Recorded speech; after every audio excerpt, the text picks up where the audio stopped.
ते मला देऊन रिटर्न काय करतात, द्या फेकून कुठेतरी. जे वाईट वाटतं ना ते फेकून द्या. आता मी तरी घेऊन काय करू, तुमच्याजवळ राहू द्या. शेवटी जाताना सांगते, दादा ज्याला एक मुलगी नाही ना त्यानं दुसरी म्हणून माफ करा.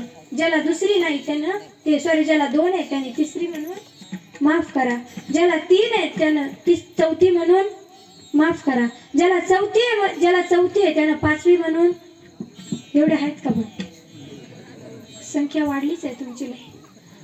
ज्याला जितकी असेल त्याच्या दुप्पट नका म्हणू, दुसरी म्हणून माफ करा. आणि ज्याला कोणीच नाही ना दादा, त्याने मला दत्तक घेतलं ना तरी चालेल ना, तसा काही प्रॉब्लेम नाही. दत्तक घेऊन टाका, काय प्रॉब्लेम नाही. पण मात्र एक गोष्ट करायची, काय हो, मागच्या वेळेस सांगितलं ना, प्रॉपर्टीचे कागद कुणाकडे आले पाहिजे, माझ्याकडे. तसं काही करू नका, तुम्हालाच राहू द्या, तुम्हीच खुश राहा. त्याच्यात बांध कोराकोरीचं प्रमाण असेल तर कमी करा. त्या बांधवून आजकाल काय काय होतंय सर्वांनाच अनुभव आहे. ते बांध कोराकोरीचं प्रमाण जरा कमी करा. हसत राहा, शिवाचं नाम घ्या.